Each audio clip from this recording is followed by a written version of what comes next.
Segunda parte del ingenioso hidalgo Don Quijote de la Mancha, capítulo 9, donde se concluye y da fin a la estupenda batalla que el gallardo vizcaíno y el valiente manchego tuvieron. Dejamos en la primera parte de esta historia al valeroso vizcaíno y al famoso Don Quijote con las espadas altas y desnudas, en guisa de descargar dos furibundos pendientes, tales que, si no llenos se acertaban, por lo menos se dividirían y fenderían de arriba abajo y abrirían como una granada, y que en aquel punto tan dudoso paró y quedó destroncada tan sabrosa historia, sin que nos diese noticia su autor dónde se podría hallar lo que de ella faltaba. Causóme esto mucha pesadumbre, porque el gusto de haber leído tampoco se volvía en disgusto de pensar el mal camino que se ofrecía para hallar lo mucho que a mí parecer faltaba de tan sabroso cuento.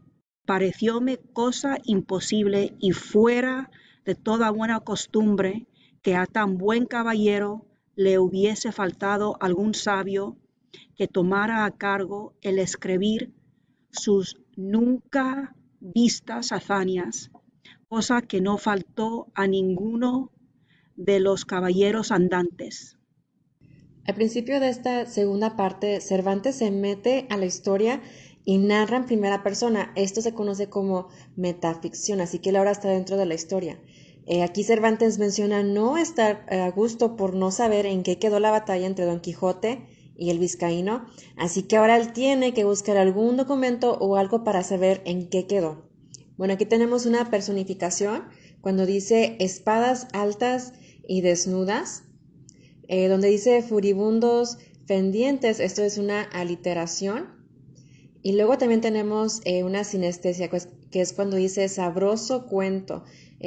Aquí el sentido pues no corresponde porque pues no podemos saborear lo que es un cuento.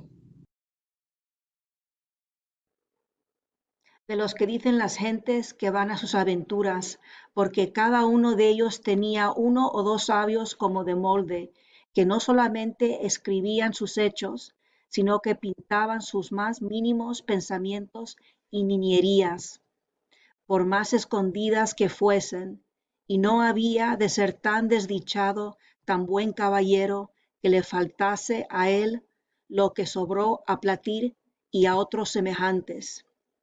Y así no podía inclinarme a creer que tan gallarda historia hubiese quedado manca y estropeada, y echaba la culpa a la malignidad del tiempo, devorador y consumidor de todas las cosas, el cual o la tenía oculta o consumida. Por otra parte, me parecía que, pues entre sus libros se habían hallado tan modernos como desengaños y celos de ninfas y pastores de henares, que también su historia debía de ser moderna y que ya que no estuviese escrita, estaría en la memoria de la gente de su aldea y de las a ella circunvecinas. Bueno, aquí continúa el uso de la metaficción. Cervantes no cree que la historia de Don Quijote quedara sin un gran final. Él piensa que si el resto de la historia no está escrita, entonces debe de estar en la memoria de la gente de la región. Bueno, aquí también lo que vemos es donde dice tan gallarda historia hubiese quedado manca. Esto es una personificación, porque la historia pues no tiene piernas para quedarse manca. También dice malignidad del tiempo, devorador y consumidor de todas las cosas. Eso también es otra personificación porque pone al tiempo como algo maligno que quiere devorarse todo.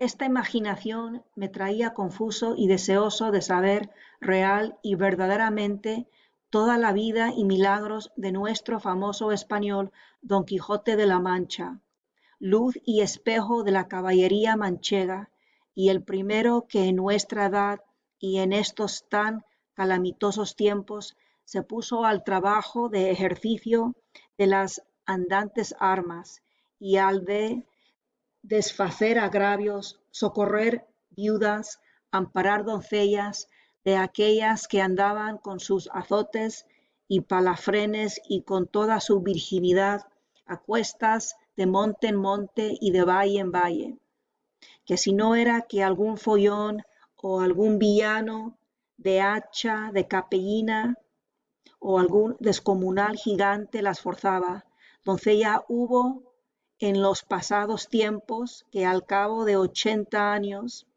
que en todos ellos no durmió un día debajo de tejado y se fue tan entera a la sepultura como la madre que la había parido. Digo pues que por estos y otros muchos respetos es digno nuestro gallardo Quijote de continuas y memorables alabanzas. Y aun a mí no se me debe negar por el trabajo y diligencia que puse en buscar al fin de esta agradable historia, aunque bien sé que si el cielo, el caso de la fortuna no me ayudan, el mundo quedará falto y sin el pasatiempo y gusto que bien casi 2 horas podrá tener el que con atención la leyere. Pasó pues el hallarla en esta manera. Bueno, aquí Cervantes comenta no estar en paz hasta saber en qué fue de nuestro señor Don Quijote y el resto de sus aventuras, donde dice luz y espejo de la caballería manchega y el primero que en nuestra edad y en estos tan calamitosos tiempos se puso al trabajo y ejercicio de las andantes armas y al desfacer agravios, socorrer viudas, amparar doncellas de aquellas que andaban con sus azotes y palafrenes y con toda su virginidad a cuesta de monte en monte y de valle en valle. Bueno, esta es una enumeración, es un enlistado de los actos heroicos de Don Quijote y también es un polisíndeton porque tiene mucho el y espejo, y el primero, y en estos, y al de desfacer. También vemos a Cervantes en una misión por encontrar el resto de la historia. Aquí donde dice, el mundo quedará falto y sin él pasatiempo. Esta es una hipérbole porque Cervantes dice que si no, él no encuentra este final de la historia, el resto del mundo quedará sin saber qué pasó. Estando yo un día en el Alcana de Toledo, llegó un muchacho a vender unos cartapacios, papeles y viejos a un sedero, y como yo soy aficionado a leer, aunque sean los papeles rotos en las calles, llevado de esta mi natural inclinación, tomé un cartapacio de los que el muchacho vendía y vile con caracteres que conocí ser arábigos y puesto que aunque los conocía no los sabía leer, anduve mirando si parecía por allí algún morisco aljamiado que los leyese, y no fue muy dificultoso hallar intérprete semejante, pues aunque le buscara de otra mejor y más antigua lengua, le hallara. En fin, la suerte me deparó uno, y diciéndole mi deseo y poniéndole el libro en las manos, le abrió por medio y leyendo un poco en él se comenzó a reír. Preguntéle yo de qué se reía y respondióme que de una cosa que tenía aquel libro escrita en el margen por anotación. Díjele que me la dijese y él, sin dejar la risa, dijo, está, como he dicho, aquí en el margen escrito esto. Esta Dulcinea del Toboso, tantas veces en esta historia referida, dicen que tuvo la mejor mano para salar puercos que otra mujer en toda la Mancha. Bueno, aquí Cervantes relata que hojeó unos documentos de un vendedor y notó que estos documentos están escritos en árabe. Y pues Cervantes pues no sabe árabe y busca un traductor. Aquí tenemos un ejemplo de sociocultural porque era común encontrar moros o gente que hable árabe en Toledo en lo que era aquella época. Por esta razón, pues fue fácil que Cervantes encontrara un traductor. El moro, al empezar a leer el documento, se empieza a reír y Cervantes le pregunta de qué se está riendo. El moro le traduce un fragmento donde menciona un dato personal de la vida de Dulcinea y de esta manera se da cuenta Cervantes que ha encontrado la historia o el resto de la historia de Don Quijote. Cuando yo oí decir Dulcinea del Toboso, quedé atónito y suspenso, porque luego se me representó que aquellos cartapacios contenían la historia de Don Quijote. Con esta imaginación le di priesa que leyese el principio y haciéndolo ansí, volviendo de improviso el arábigo en castellano, dijo que decía Historia de Don Quijote de la Mancha, escrita por Cide Hamete Benengeli, historiador arábigo.